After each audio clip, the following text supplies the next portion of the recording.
Whenever I have a baptism, I usually address the congregation as brood of vipers. Welcome, you brood of vipers, to this baptism. Our Luke reading, Luke 3:7 through 18.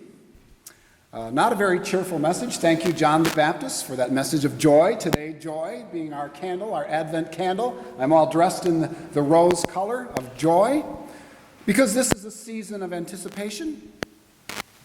And I'm reminded of a story of a boy who wanted a bike for his birthday. Prayed for one, but he didn't get it. He thought, Christmas is coming in a couple of weeks. I'll have a second chance at that bike.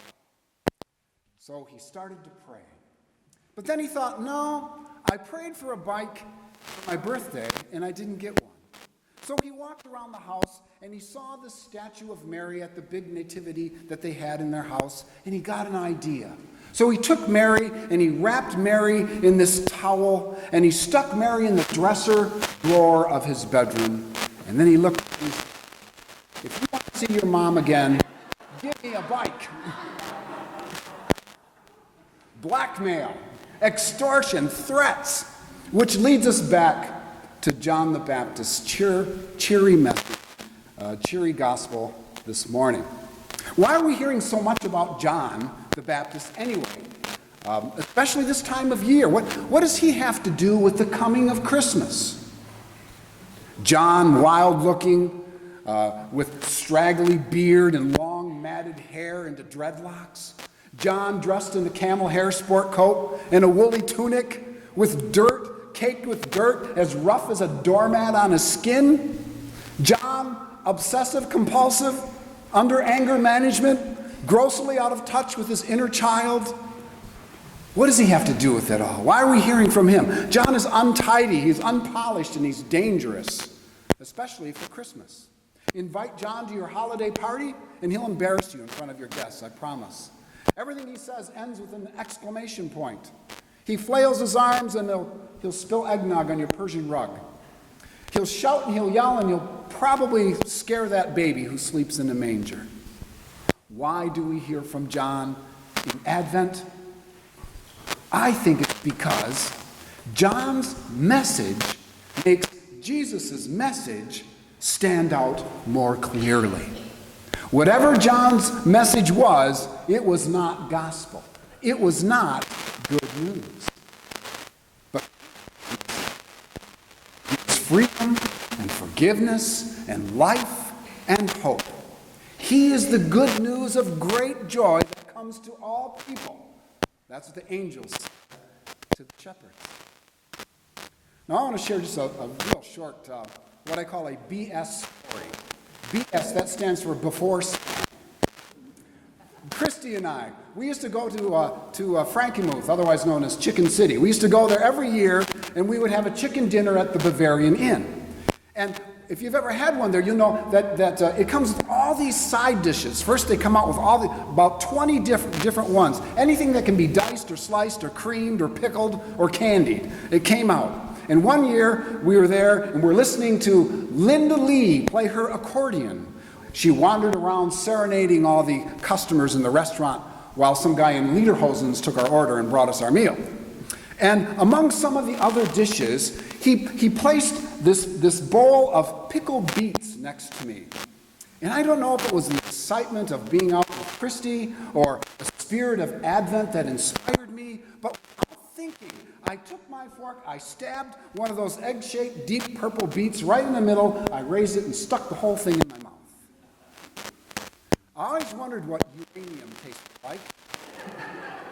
It was horrible. I thought I was going to black out. I coughed and I choked, and people stared in the restaurant, and Christy laughed, and Linda Lee stopped her accordion right in the middle of Stille Nacht and asked if I was okay. I did recover. After a blood transfusion, I did recover. And in looking back, I think it's just an ordinary trip, just a trip to a restaurant. It was just a meal, but it seems that it's who you're with that makes the joy. It's who you're with that makes the joy. Same is true in my life with Jesus. If you realize that you are with Jesus and Jesus is with you, you have this calming, heartfelt inner dialogue with his Spirit in you, there is joy. And it isn't determined by circumstances. They say happiness comes to you, but joy runs through you. Now, after that dinner, we went to Bronner's. And you know, I have never seen a John the Baptist Christmas card. Have you? I didn't see any ornament with John the Baptist on the picture on it. Surely if they can make a Darth Vader clutching a lightsaber ornament, they could make a John the Baptist one. But they don't. And that's because John's message was wrathful, threatening, and frankly, not too memorable. Now let's talk about Jesus' message, because that's really why we're here.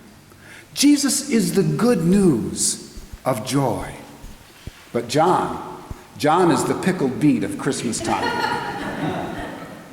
And still some hear that today, some of that threatening bad news stuff. Instead of the joy of Jesus on Sunday mornings, they hear the wrath of religion from joyless ministers. I think of Oliver Wendell Holmes, a U.S. Supreme Court justice, who once said, "I might have entered the ministry if certain clergy I heard didn't act and look so much like undertakers.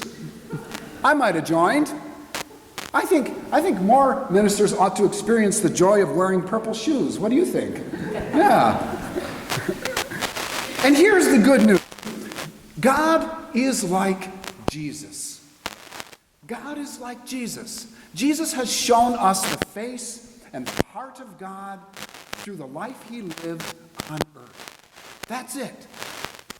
The most important questions that we can have today is, what is God like? Because, as you know, for a lot of people, God can be a projection, an exaggerated version of themselves.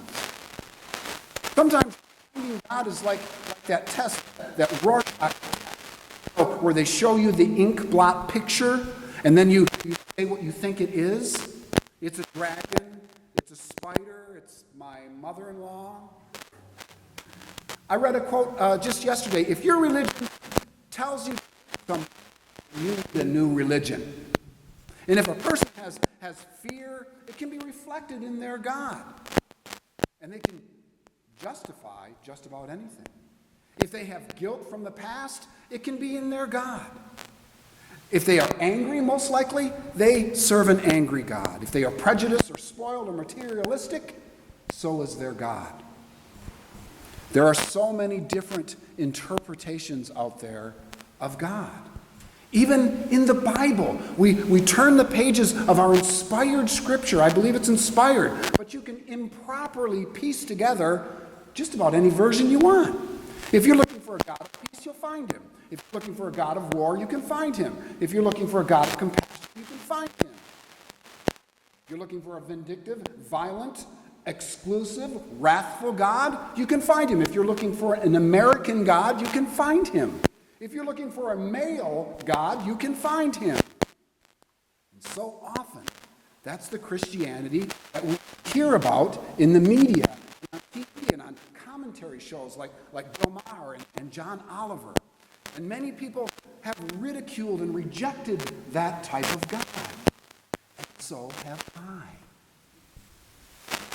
And Christians, if more of us would stop quoting the Bible to hurt someone and rather start acting like this to help someone, the world would be a better place. Because we worship Christ, not the Bible. That's why we look at Jesus, the Word made flesh. Do you want to know what God is like? You look at Jesus, the exact representation of God. God is like Jesus. And that is the Jesus movement that we have been hearing about so much lately, more in the Episcopal Church. Our presiding Bishop Michael talks about, Bishop Wayne, our bishop here in our diocese, talks about, and of course me, the Right Reverend Rector Rick. I like to try to say and talk about, let's clear the slate. Let's get rid of all the commentary. God is like Jesus, period. Jesus is the window through which we see heaven, ourselves, and the world. He is the forgiveness of our past, new life for now, and Jesus is the hope for the future. God is like Jesus. The church should be like Jesus.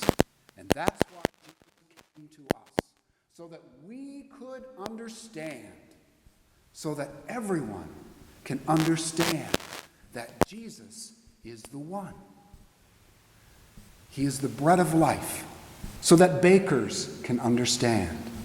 He is the living water, so that plumbers can understand. He is the light of the world, so electricians can understand. He is the cornerstone, so architects can understand. He is the hidden treasure, so bankers can understand. He is the life, so biologists can understand. He is the great physician, so doctors and nurses can understand. He is a teacher, so that educators can understand. He is the lily of the valley, so that florists can understand. He is the rock of ages, so that geologists can understand. He is the true vine, so that horticulturists can understand. He is the righteous one, so that judges and lawyers can understand. The pearl of great value, so jewelers can understand. He is the shepherd, so that farmers can understand. He is the Alpha and the Omega, so that scientists can understand. He is the way. He is the truth, so that politicians can understand. He is the resurrection, so that funeral directors can understand. Jesus is the one. Amen.